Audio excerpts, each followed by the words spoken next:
The Spin-off Podcast Network.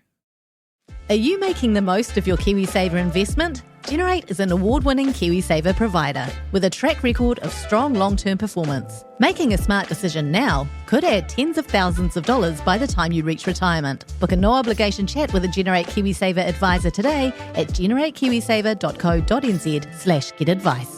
A copy of the product disclosure statement is available at generatekiwisaver.co.nz. The issuer of the scheme is Generate Investment Management Limited, and of course, past performance does not guarantee future returns.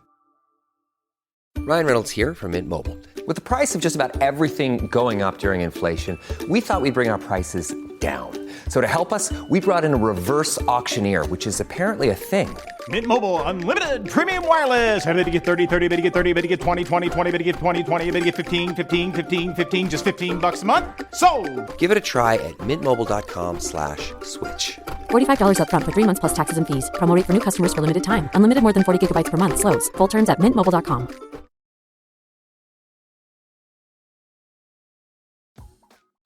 You just keep going back. What is wrong with you? No, it's like this Simpsons thing. It's like, why are you booing? I'm right. I was cheering everyone that was smashing you. I was like, fucking smash him. Go again. Hit him again. Fucking hit him in the balls.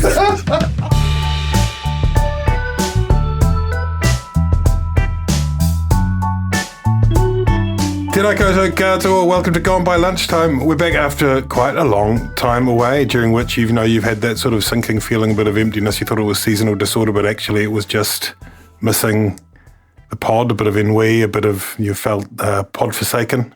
There's a good reason for the absence. It's because 2/3 of the Gone by Lunchtime voices have been struck down by a novel coronavirus. Annabelle, you were first. Ben, you were second. Now, you already were two of New Zealand's leading epidemiologists. And now I've got lived experience. Now you have lived experience. Do you want to go first, Annabelle? How are you all right? How are you? I'm fine. I was very lucky. It was a very mild infection, but very, very catchy. Who knew? But anyway, I got it, and trying to isolate from my kids, which I was quite excited about. I was like, I'm moving downstairs. Bye, everybody. Didn't last long, though, because kids want to have, like, cuddles and affection and parenting and all that whatnot. Affection. Yeah. They just want to do what mum's doing, i.e. suffer from the predations of the novel coronavirus. Exactly. So it went through our household pretty quick, and I was freaked out because obviously my Pāti is too young to have any vaccinations. But they were literally asymptomatic, which meant that I was home with these two, like, hyped up kids. There's no, like, fevery naps, afternoon naps where I can sneak off and watch Netflix. So they tested positive. They ended up testing positive, yeah. Well, I think I actually got really, it from my baby. Okay. I think my Pāti gave it to me. Well, I'm glad you are okay. We were thinking of you as we were when Ben was struck down by the wrath. When I was left behind by an uncaring government that is letting it rip. Yeah, I got a call from my friend who I'd had a beer with the previous Friday. This was like last Tuesday, I think, and she was like, I've got the Rona. You probably need to get tested." You know, so I sort of felt like maybe I had a little bit of cold coming on, like a little throat tingle. And then, I dutifully swabbed. I was like, I'm going to be fine. I didn't see anything come up. And then after, 15 minutes, I was like staring at it. There's this tiny little faint indent sort of line on the test thing. And then just suddenly it went downhill. Within 20 minutes, I was like, okay, that's it.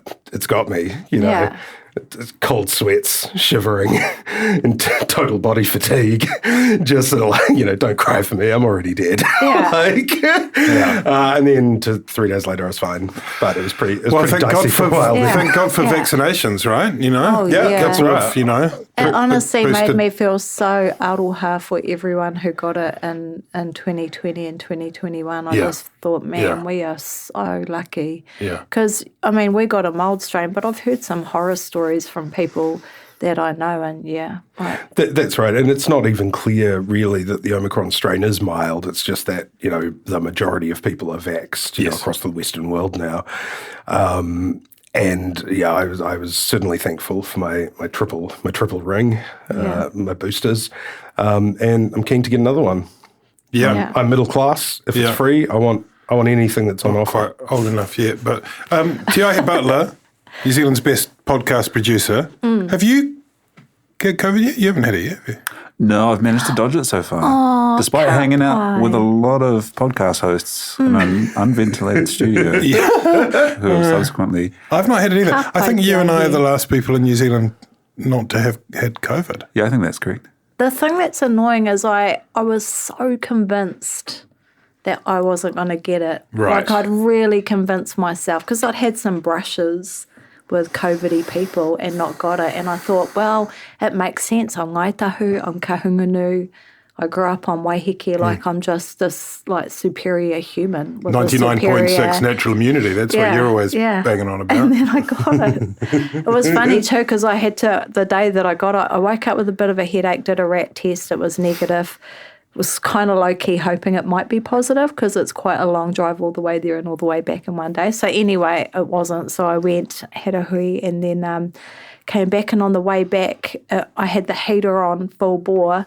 And my friend who was with me, I turned to her, I was like, are you cold? She's like, no, your heater's on like 50 degrees. And I was like, oh, I'm cold. And I got home and tested, and sure enough. We are going to talk a bit about the COVID response in a minute. We're also going to talk about, we've got so much to talk about. We've kind of missed almost a month, I think. I mean, it's devastating for the people of New Zealand. We're going to talk about it. Do you think it was, or do you think it was like a little holiday? I got 2 messages about it. Oh, you did? I got one. I got nothing. I think everyone was just relieved to be shot of me for a while. Well, it's not compulsory to listen to the podcast. This is true. Wait, what? We're going to talk also about... It should be mandatory. Was this not even addressed during the stand-up on like next steps for like orange? Oh, not an orange. It's not compulsory in orange. In red, it's compulsory just in case there are some important public health messages that you're going to get from the true authorities. Stay tuned to the wireless. Did you see the PSA they're running in New York City now about what to do if there's a nuclear strike? No. Oh, good. They're running public service announcements about what, and they start off by saying there's been a nuclear strike. It doesn't matter how or why. It's like, apparently it's the first time they've run nuclear strike PSAs in New York since 1962, I think. Wow. So... they're just into it now. Let's just do them. More messages. I remember... It's just like while everyone's listening, while everyone's receptive to public health messages, let's get it all out of the way. Remind them that there could also be a nuclear apocalypse. I remember as a child being quite haunted by the inside front page, I think it was, of the telephone book, which for younger listeners was a printed product that included the telephone numbers of almost everybody. Yeah. And it was a tsunami. We used to call it tidal wave, but I think it was a tsunami. Yeah. And what it said are the lines that have stuck with me to this day were, if you can see it, it's too late. With a picture of a big wave, I think. Yeah, with a scary-looking wave, almost like a shark fin. And I haven't smiled since, to be honest. This is essentially how I felt with my rat test. Like, as soon as that line came up, I was like, it's too late. Just went full Kathy from Wuthering Heights, just descent immediately. My taua from Arahura Pā had the most innovative use of the yellow pages, which was she would literally hammer it into her, onto the door of her cupboard, and then she'd open it up, rip a page off, twist it, put it in her coal range, and use it to light her ciggies. Wow. Cool, eh? She was a gangster. That was my auntie Nixie. That's the true number 8 wire spirit. We're also going to talk about Te Pāti Māori and their AGM, the Ag Party and the conference and stuff there. Bit of other bits and bobs. We'll do it kind of shopping list style because we've already blathered on for long enough. Can we do the good stuff and skip the boring stuff? Well, let's do quickly COVID because it is... We did. Because it is. You did. We've covered the main developments in COVID-19 over the last 2 weeks. Just in case anyone missed, Dr. Ashley Bloomfield's 12 o'clock case update. Yeah. The dispute over whether the COVID virus is real has been settled. The national picture was looking pretty bad Tuesday, Wednesday, Thursday, but started upticking as of Friday when I stopped having a little cough. Look, it's coming up 2 o'clock on Thursday, the 14th of July, and Aisha Varel spoke just a couple of hours ago, less than an hour ago, something about the COVID and flu response thing, and it was one of the most interesting things about it, I think. I mean, in effect, tests, some free tests, free masks, a few bits and bobs, bit of an encouragement to actually do what we're meant to do.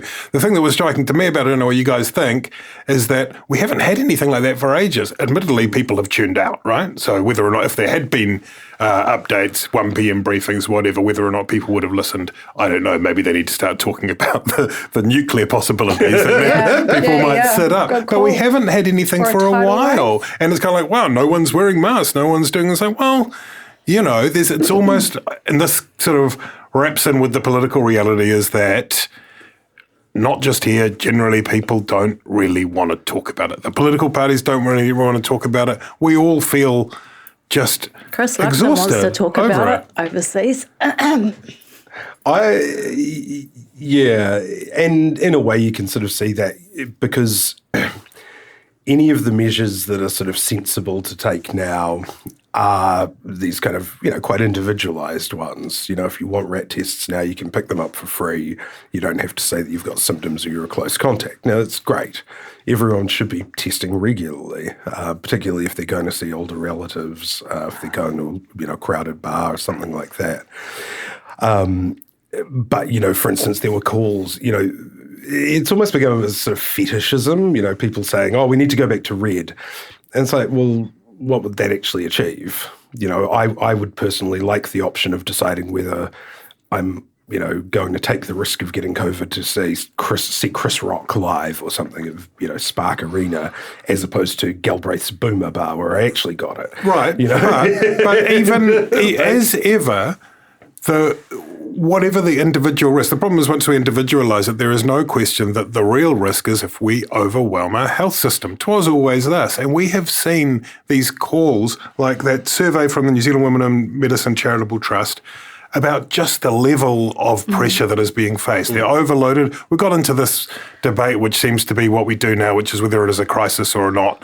Will Andrew Little say crisis, and then we can all, I don't know what happens then. Does it, but Annabelle. It's just that unfortunate thing that we're literally in the worst part of the pandemic in New Zealand, and we literally couldn't care less. Like more people, 100 New Zealanders are dying every week, and we literally don't care anymore. And it's obviously brutal on our health system, but it was always going to be this way. So these health measures that have been announced are great and important. Probably would have been helpful to have had them a little bit earlier. Yeah, and also I think, there's a lot in the regulatory state which is done by this kind of a light touch approach, the education approach. We see it with regulators, right? This is how, warrant of fitness testing went off the rails because the Ministry of Transport, NZTA took a hands-off approach and they said, we're going to educate people. But here where, there is no appetite for the blunt cudgel of locking down the whole country just so we can get through a few weeks of winter. You would think that there would be more kind of I haven't seen any social media sort of recommending mask use or recommending doing tests before you go and see old people or before you go to crowded areas, which seems remarkable to me because this, when you are putting it on people individually, I think you do need to make that information as available as possible. For somehow we've gotten to the stage where most people are now choosing between calling for lockdown again forever Or, as I said on Twitter, no masks and licking everything they can. I mean, it doesn't make sense to go all in on either one of those. There's still a little bit of advertising around, but nowhere near as much as there once was. Yeah, and we saw in 2020 and 2021 the reach that they can have.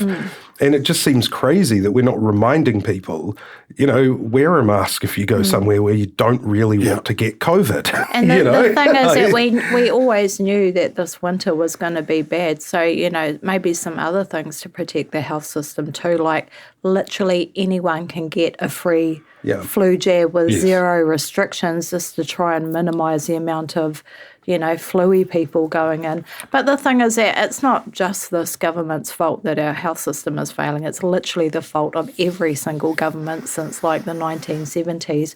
I mean, least we forget when this government took over, that Middlemore had sewage leaking from the walls. So, we were already way behind the start line when this pandemic hit.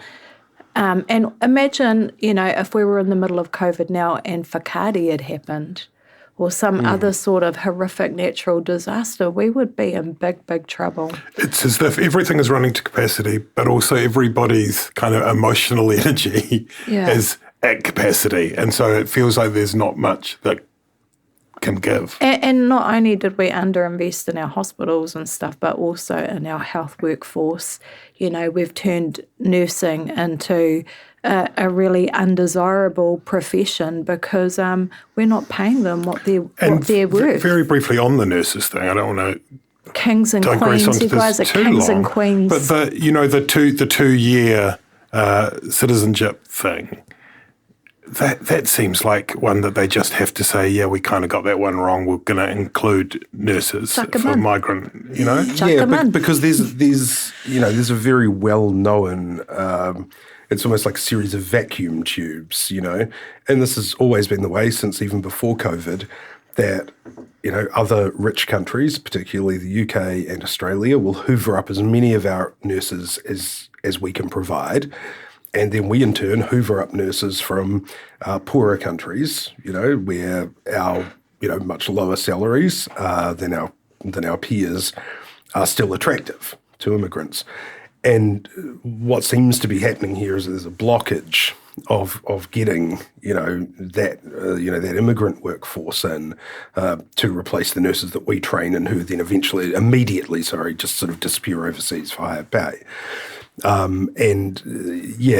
the government currently, they introduced a list of fast-track occupations where people could be fast-tracked to citizenship. They didn't need to spend 2 years sort of basically being kind of bonded workers before they could apply.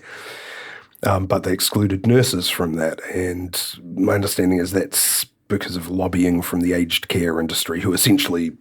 Really? Well, yeah. So the argument goes that it's not so much the cross-border movements they're worried about, but because aged care nurses tend to earn less than DHB nurses, they're worried about the sort of porousness of the border there, that if nurses come to fill a vacancy in a rest home, they will then vacuum tube sucked to a DHB, and then there's another vacancy. So they essentially want to as far as I can see, the government's failed to present any compelling evidence of any sort for having a category difference. It strikes me as industry lobby. It's not that hard.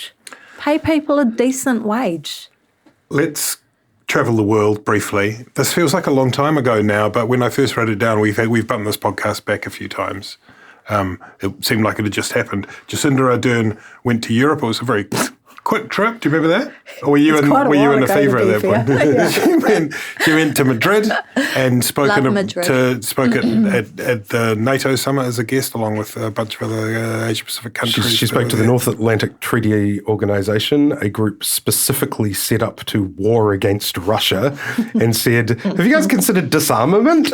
Have we thought about giving peace a chance?" Oh, well, it's a great message. Good message. You can just sort of imagine they're like, okay, well, look, We'll put it on the whiteboard. Thanks, Ms. Ardern. It's a great message. Next. I wish she could be like that movie with the guy that like stands outside with the stereo. She could just be like blasting John Lennon songs. Yeah. Well, that is Love New that. Zealand's history and foreign policy, and I'm Love that one. there for it. Then she went to Brussels, and there was this sort of 11th hour completion of a free trade agreement with the EU, or a trade agreement with the EU. We don't have time to rehearse all of that, and it's been traversed quite well in media. But essentially, bit of a bum deal for farmers, mostly because the idea that the French are ever going to let go of what they used to call common agricultural policy, where they basically get what they like, is not going to change in a hurry. Where a cow in a field in Britain earns more than most New Zealanders each year through EU transfers. But we did important thing, there was a lot of discussion of feta. Which is kind of like, I would quite like if we just sort of made all sorts of deals. Yes, we will change the name of this street in exchange for more access to your market. So just kind of chuck some weird shit in there, just to throw them.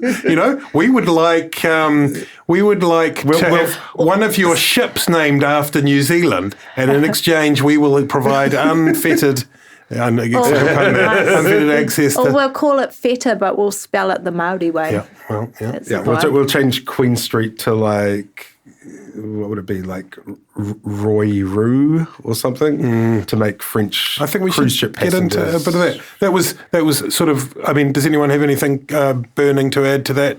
I just think part of it's it? weird. Like is our farming, our dairy sector, like absolutely delusional that they thought they were going to get like a free trade deal into Europe? Like, would we just like open the floodgates and let people start pumping Manuka honey from Holland into our economy? Like, guys, it was a great deal for the ones that got good stuff like kiwi fruit and onions and all of that sort of stuff. They were never going to get free trade for dairy. Like, they don't want your dairy. They've got their own dairy, okay? In fact, the Sulky mountains teenage of dairy. vibes. They're sort of, Stop tossing your toys. Nobody wants your dairy. There's this idea that somehow Ardern could have, She's not a magician. negotiated tougher or, done more of a charm offensive. And that would, what she would have to do is chain herself in front of a local McDonald's to stop the farmers from driving their tractors through it and setting it on fire. This is consistent with the ghetto blaster image. It's the whole thing. New Zealand is basically ad busters. Well, good fucking We're luck getting here the to provide French foreign farmers policy to lay advice. down their arms. I mean, you'd have a better shot with Nato and Putin. And then Ardern went on to London, where Boris Johnson tried to shake her hand for about an hour, clearly aware that it may be the last opportunity to grip onto a foreign leader outside the door to number 10 Downing Street. Enough said about that. Then Australia. Let's talk briefly about that, because that kind of perhaps didn't quite get the notice it might have, which was it was a breakthrough moment to get that pathway to citizenship for New Zealanders who've been in Australia for ages. Yeah, huge deal. That first, trip across the ditch, where she had dinner at Kirribilli, I think, it was a bit underwhelming. I think, there was sort of some that had been talked up a little bit in terms of progress that we might make on, say, the 501 deportations. And it was a little anticlimactic, but the sequel, a month later, incredible. New Zealanders really do get a raw deal in Australia in terms of citizenship. The Australian, like the Australian continent to humanity itself, the Australian government is very hostile to New Zealand transplants coming in. And you would have to put this down to the personal relationship between Ardern and Albanese, and all credit. You can't if you were churlish, as I suppose the opposition is sort of required to be constitutionally, you would sort of sneer that you're making it easier for the brain drain by making it easier for our best and brightest to relocate for higher salaries and stuff. But, it's a massive win for Ardern. On Annabelle, on leading podcast Pāti People, Shane Jones made the point that this was a thorn. It was a terrible mistake that had been made to allow that to happen in the first place. Yeah, I think that lack of snafu was reciprocity. was the term that he used. And he said that Clark hadn't done enough at the time. I was thinking about that when he said it, and I was wondering if Clark didn't react at the time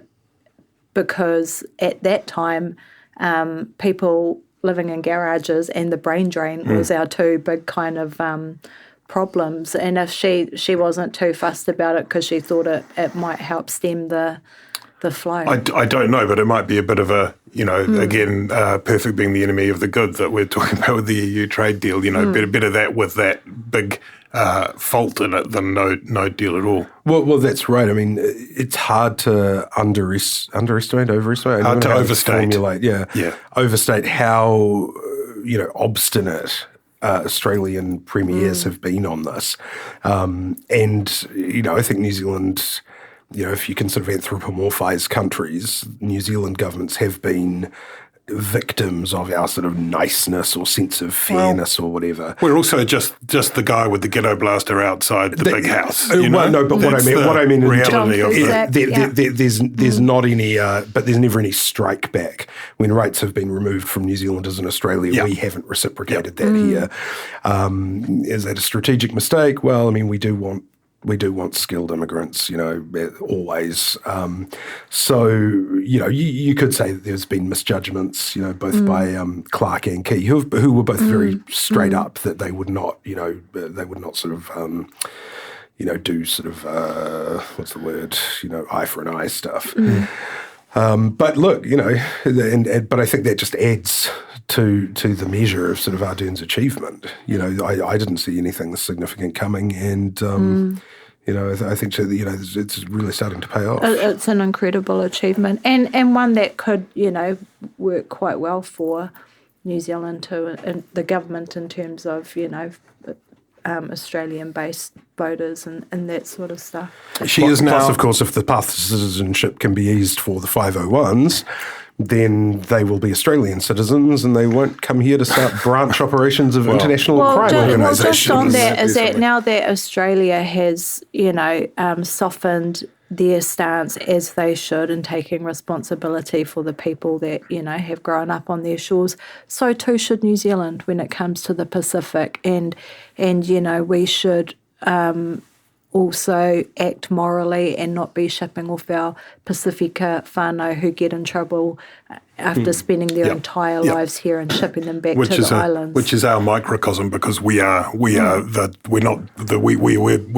ghetto blaster to our. Have I taken that to mean that? Keep going. Let's, speaking of the Pacific, Ardern is now in Suva. The Pacific Island Forum is underway. I think let's park that probably, and when we know what fully came out of it, and talk about it in our next podcast. But we know that Kamala Harris spoke via link to the forum. We know that Kiribati and Marshall Islands and Nato weren't there. Kiribati having said that because of the debate around the Micronesians having the agreement that they would have the chair. Unless someone really, really is going to talk about it, let's park that, because I think that's worth a proper conversation. We should do it next time. I'm Toby Manhire, and this is Juggernaut, the story of the fourth Labour government. A podcast in 6 parts. Doesn't give my opponents much time to run up to an election, does it? This nation is at risk. What do you think you're up to now, you perverted little liar? I could smell the uranium on it as you lean towards it. There's a radical overhaul in the history of New Zealand's administration. Juggernaut, the story of the fourth Labour government. Made with the support of New Zealand On Air. Listen now on The Spin-Off or wherever you get your podcasts. This is Climate Adaptation. We are the Pāti of the Taiao. And the words of those keeping the home fires burning. It's more than just going along and planting some trees. You got to be able to defend that place to the end of your life. We have the solutions. We just need to come back to the belief in ourselves as rangatira. Join me, Nadine Hura, and Ruia Āpirehama for Ko Papa Ko Rangi Series 2, Ahi Ka. Brought to you by Te Komato o Te Tonga, the Deep South Challenge, out now on the Spin-Off Podcast Network or wherever you get your podcasts. Kia ora, I'm Duncan Grieve, founder of The Spinoff. You can help us keep all of The Spinoff's award-winning journalism free for everybody by becoming a member today at thespinoff.co.nz/donate.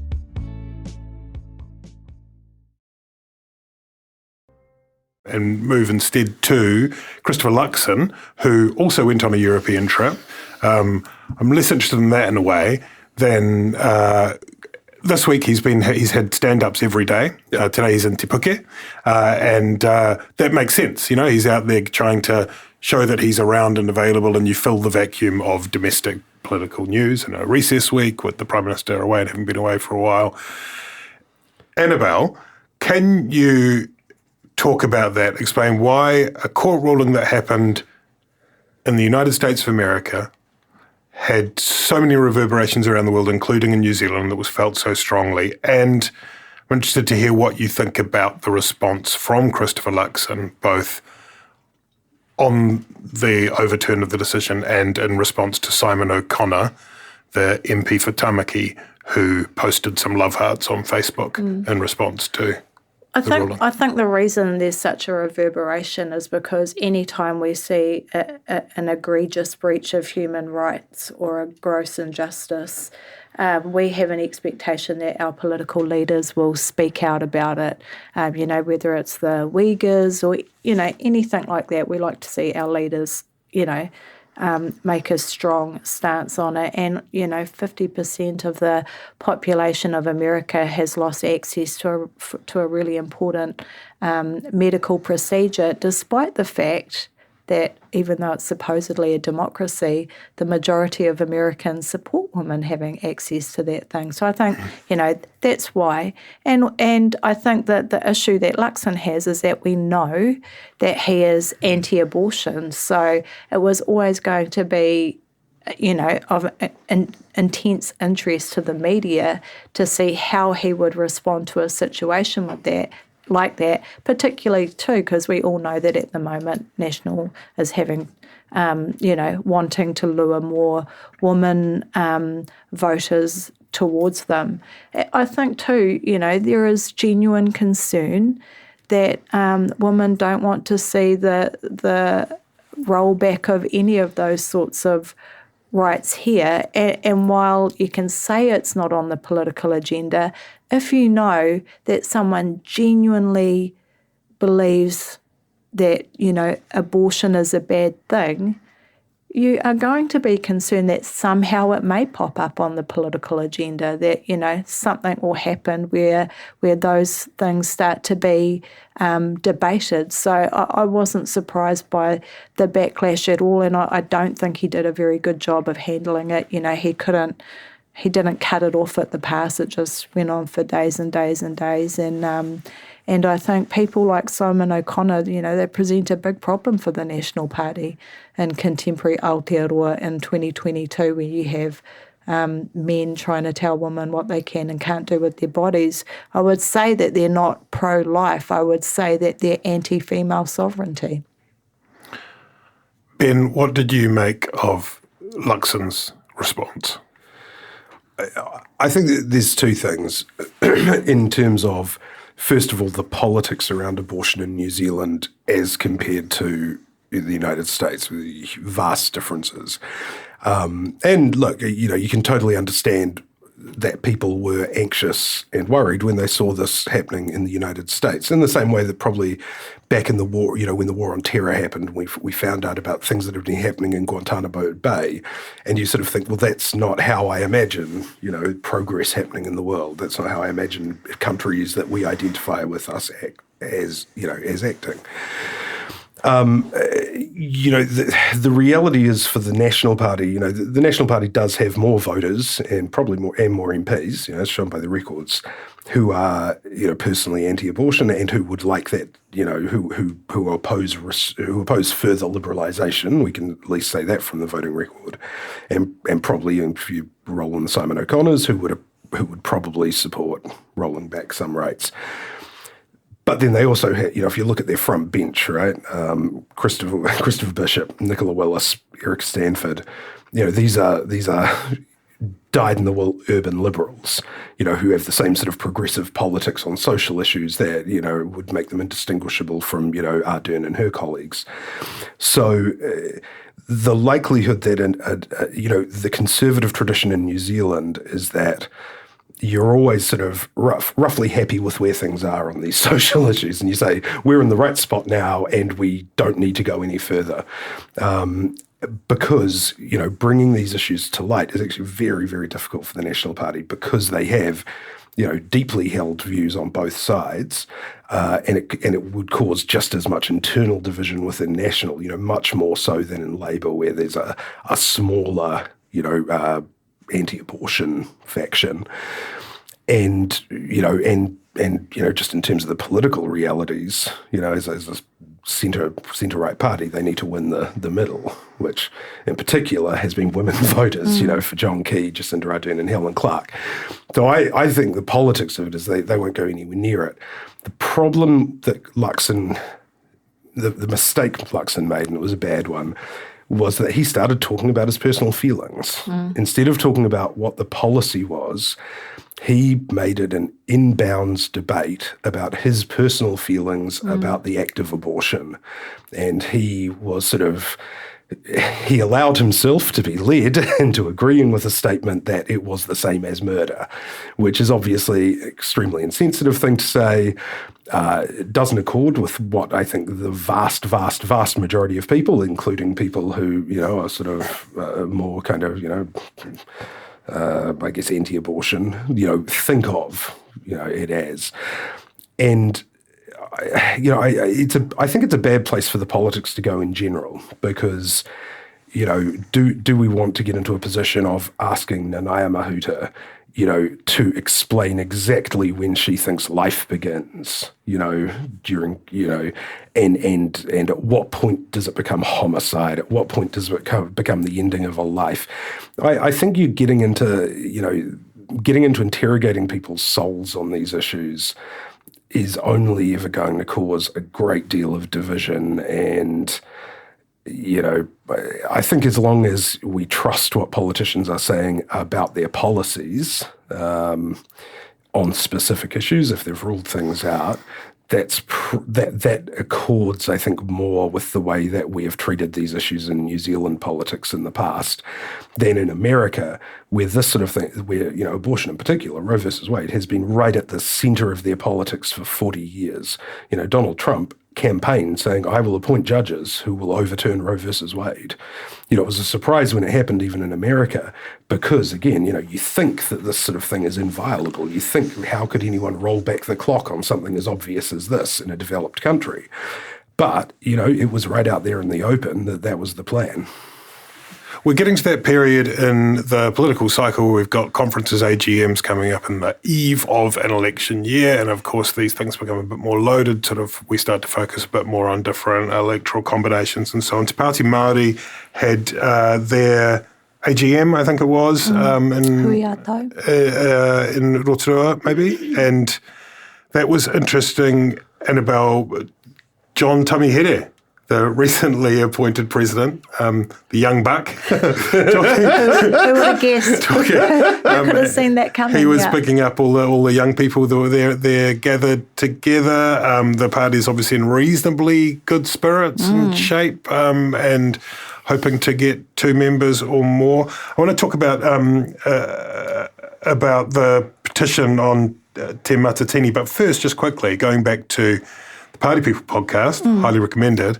I was interested to hear Shane Jones again hint at the possibility of deals in the Māori seats with Labour and the Māori Party. And that would, I think it's probably a long shot, but would be interesting to see what happens if it's looking like the Labour Act bloc versus the Labour Green bloc, but Labour Green just need a couple more, whether or not they would consider some kind of accommodations in order to get over that 50%. I think, we've talked about it here. I think that would probably be the smart thing to do. I think there'd be enormous resistance to it. And I think the Māori Party are in good shape and they may actually feel reluctant to do some deals because I think they're kind of like in that confident teenager stage of the electoral cycle where they can see that they're making progress. On Pāti people, actually, Matua Shane said that they hadn't got a lot of runs on the board, but I disagree. I think they've done a very good job from opposition, and they've been good at cherry-picking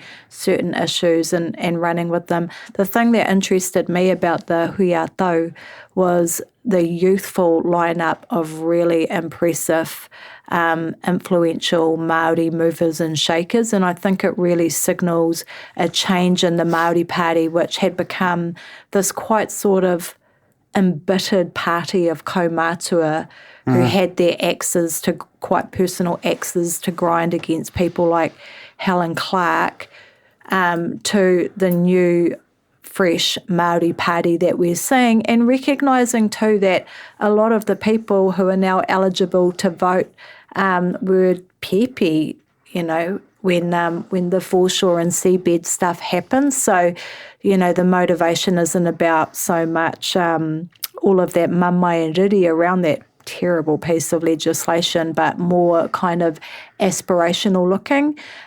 People like Julia Whaiporti, all of those ones, hugely influential with our people and with our young people, and we're a young population.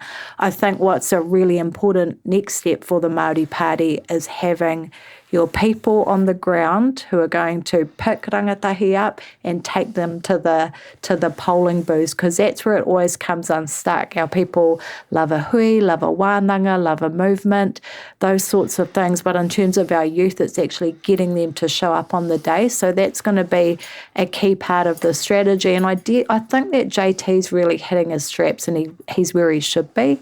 He's not sort of dealing with people, being a politician and a spokesperson, it's not his strong suit, but I think being an organiser and a strategist and kind of accepting his elder statesman position is working really well for him and the Māori Party. Yeah, the Tamahiri presidency is very interesting, right? In the sense that, there's been this talk about Peter Goodfellow departing from National, probably long overdue. And departing but not departing, like departing but not departing. Yeah. And Goodfellow seen as important for kind of organising billboards and running the candidates' college. Tamahiri is much more integral, I think, to the Māori Party in terms of political strategy and policy. Probably than I think any president of any political party would be. And, I'm interested in whether there is a tension, and if there is a tension, how it plays out between his kind of urban Māori, pan-Māori sort of model of providing services and advocacy versus somebody like Debbie Ngāti-Wapaka, who's very iwi. She's very about sort of, devolving locally to the local iwi to do things. And I think, and those, in a way, those sort of look at two sort of different models of, the Crown Māori relationship, I think, which, are sometimes under a bit of strain in this government. And, you will certainly see it, an ACT national government definitely, is probably, you can, Tamahiri could, argue the toss either way, but Tamahiri has never been big into that sort of constitutionalism stuff. He really is into that kind of devolution, service provision on the ground kind of thing. Where the Māori Party, Māori stuff. Yeah, where the Māori Party got a lot of stick in its previous incarnation for sort of looking a bit too much at sort of highfalutin UN Declaration of Indigenous Rights versus housing, medical care, that kind of thing. Yeah. And this incarnation of the Māori Party, I think, the bratty teen sort of analogy is quite apt, because they have been very confrontational, they've been very aggressive, they've been about lifting their profile, and they haven't really delivered a lot in the way of sort of, kind of serious policy, because that hasn't been their strategy. Their strategy, that's right. There's no point doing that in opposition. Exactly. But it will be interesting to see how that plays out next year when they do have a good shot of being part of a government, and they will be, actually rolling out, what do they stand for in terms of a government doing and things. I think too, recognising in terms of that they are two fresh politicians. Like, it's not like, you know, when Winston and Toe went to Parliament and Toe was a new MP, but he had Winston to lean on. Like, these guys are totally fresh in there. So I think for two fresh MPs, they've done a really good job. And like you say, the policy hasn't been there. There's not a lot you can do from to be fair, look at Matidia. She worked all sorts of incredible magic from the opposition benches, but not in her first year. So I think, you know, you're right, next year will be an important one to see what they come up with. They've also just proved very good at doing politics, you know, just at getting it, picking the issues, doing the right things. And I think this Te Matatini petition is another one, because it is very hard to launch a counter-argument to, hey, this is a kapahaka taonga, and it's getting, compared to the New Zealand Symphony Orchestra, the Royal New Zealand Ballet, like a fifth or something of the funding? I don't even think it's that. I think New Zealand Ballet gets about 20 million. And if, you know, they did a really clever press release with all of the numbers broken down. Yeah. If you worked it out so that kapahaka was getting funded to the same tune as New Zealand Ballet for, you know, spectators and participation and all of that you'd be having to fund kapahaka at 227 million a year to have equity. They only get, I think it's like 2.7 million.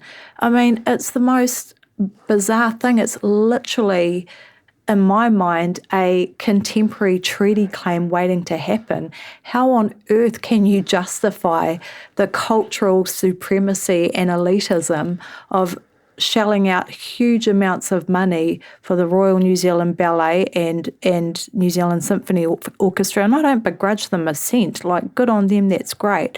But how can you fund Te Matatini at such a low level? The reason I'm passionate about it is because kapahaka is just the most incredible vehicle for our people. You don't have to be 5 foot and 5 stone to participate. From our babies right through to our kaumatua, fat, tall, skinny, short, whatever, urban Māori, non-reo speaking Māori, everyone can participate, and it does the most wonderful things in our communities.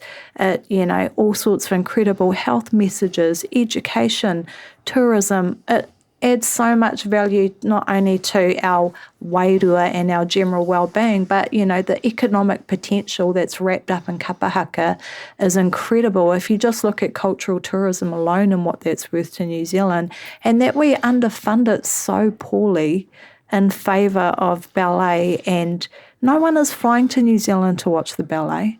No international visitors are flying halfway around the world to watch the New Zealand Symphony Orchestra, even though I'm sure you guys are awesome, because they can get it great in their own country. What they can't get is cultural performances that are Indigenous to New Zealand, and they do fly around the world for that stuff. So why aren't we investing more in it? It makes no sense. It's a great kaupapa for the Māori Pāti to dig into, and I'd love to see someone lodge a Treaty of Waitangi claim about it as well. It's all the numbers are there in black and white. It is a clever gambit, because by comparing it on a sort of, you know, per audience capita basis of participation to the NZSO and the ballet, you really get this comparison that, like, very few things short of a French dairy cow could actually because you know these are very expensive organisations. And, you know, they have very high overheads. They have to have full-time staff. You know, the ballet, you know. We need all of that too, but we have to do it voluntarily. Ballet people aren't even paid well. But know, also has a reputation, not always deservedly, of being a pretty patrician pursuit, right? Yeah, I mean, I know it's a golden age in New Zealand arts. I don't want to argue with that. We can get Finlayson on the phone to talk about the crucial importance of safeguarding these cultural taonga in New Zealand-based babies do ballet. My mum was a ballerina as well. We love that. More the merrier. Do you remember when there was... people, man. Do you remember the New Zealand, the Royal New Zealand Ballet did a season of it was like the piano. They did a ballet version of the piano, like the Michael Nyman stuff. No, like the Holly Hunter. Oh, like they did chopping off fingers. Yeah, and but I think they had a new French director of the company, and I think his plan for the early rehearsals was to have all the ballet dancers like blackface. Oh God! And fortunately, it wasn't. Fortunately, the ballet is not quite as patrician and cut off as it used to be, and they put the kibosh on that really quickly. Just to let you know, there is some cultural responsiveness happening in these institutions. But yeah, look, this is an obvious populist winner for the Māori Party because, obviously there's certainly a disparity of funding between these organisations, and it's not necessarily that Te Matatini is being underfunded. Ben, quickly, but just before we go, ACT had their conference on the weekend too, and David Seymour took the stage and laid down the gauntlet of the first 100 days of a national ACT government, and it is one of those things which didn't seem far-fetched. I thought it was interesting in a way because sometimes you get the smaller parties go and stand up at conferences and say, when we are the government, these are the things we will do. Or give that impression, which you reckon, well, you're never going to be the government. Future conference once with Peter Dunn and 30 people in the room, and he's like, as part of the next government, we will laying out policies for everything, this and the other, and there was it showed how it is a very real thing, and I mean, probably almost not odds on, I don't even know what that means, my gambling terminology is not good, but there's a very, very real chance, good chance, maybe the most likely from the polls at the moment, formation of government as a national ACT coalition, a proper coalition, which ACT hasn't been part of before. What did you make of that list of demands? What did you make of the way it's shaping up now when we've got, what are we thinking, like 15 months to go? Yeah, probably what you'd expect from them, really honing in on those issues where they've made a lot of hay, Three Waters, fair pay agreements, the health reforms, I think. Health reforms in general? Just getting rid of the Māori Health Authority. No, they don't want to bring back the DHB. No. Pretty much what you'd expect from ACT. And look, they will have more bargaining power. I think you wrote a good piece on the spin-off about this week. But look, ultimately, a 7% party or even 10% party doesn't get to dictate, how a government goes. But the thing is, what they're talking about are things that they are broadly simpatico with National anyway. Yeah. National have also said that they'll reverse Three Waters and that they'll do a tour of regional New Zealand, throwing out U-bends and faucets to give the infrastructure back to the people. Well, I think that's one of the other things that the way it plays from now, interestingly, on both sides of the equation, because everybody who votes for Labour or Green is voting for a Labour-Green coalition after the election. Yep. Everybody who votes for National ACT is voting for a National ACT coalition after the election. It's just a question of how strong you want each version in terms of the direction it goes, right? Like a double shot or a single shot. Exactly. And so you follow it through, and then surely the incentive to some degree, although you want to have your own identity, although you want to be conviction politicians, although you want all those things, is for the smaller parties on the outriggers not to make life hell for the bigger party, and therefore make them have to spend the entire election talking about the more far out policies. Yeah, I mean the thing though is that David Seymour is a much smarter politician than Luxon, so I wouldn't underestimate how much he'll be able to negotiate for ACT. I mean, the thing I'm regressing, but just in terms of Luxon, like the speech about dissing New Zealand business, I'm like, this is a guy who's essentially been a corporate bureaucrat. He's no entrepreneur. He's not Stephen Tyndall, goes and talks smack about our businesses overseas. These are your guys. I mean, bro, this is your. You're talking smack about your own people, and then you're like a corporate bureaucrat, and like literally your own money, you just pour it into real estate. That was a dumb thing.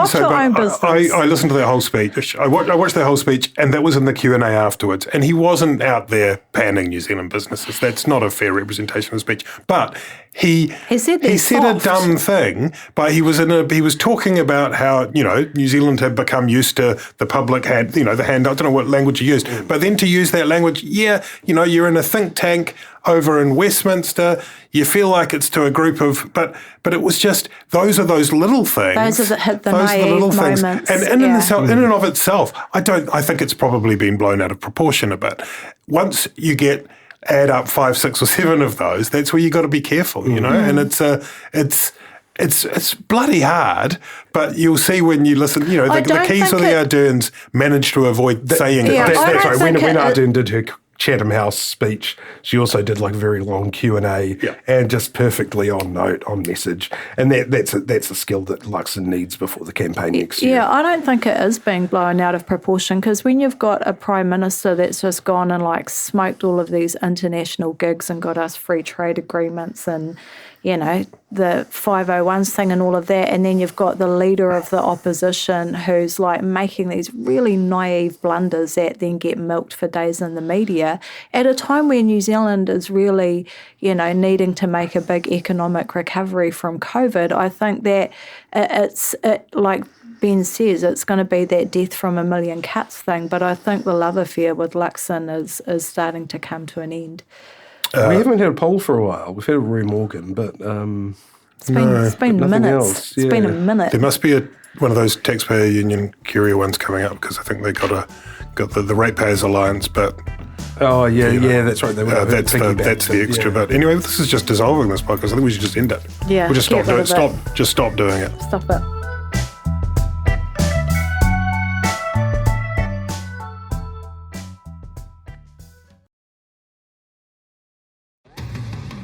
Do you find it hard staying optimistic with all the financial news in the media? I'm Bernard Hickey, and on my podcast, When the Facts Change, I'm here to help you navigate the ever-changing landscape of economics in Aotearoa. So join the conversation every Friday on When the Facts Change, brought to you by the Spin-Off Podcast Network in partnership with KiwiBet. Kia ora e te iwi, Te Aihe Butler here, podcast manager at The Spin-Off. If you enjoy listening to our podcasts, consider supporting our mahi by signing up to become a Spin-Off member at thespinoff.co.nz/donate. The Spin-Off Podcast Network.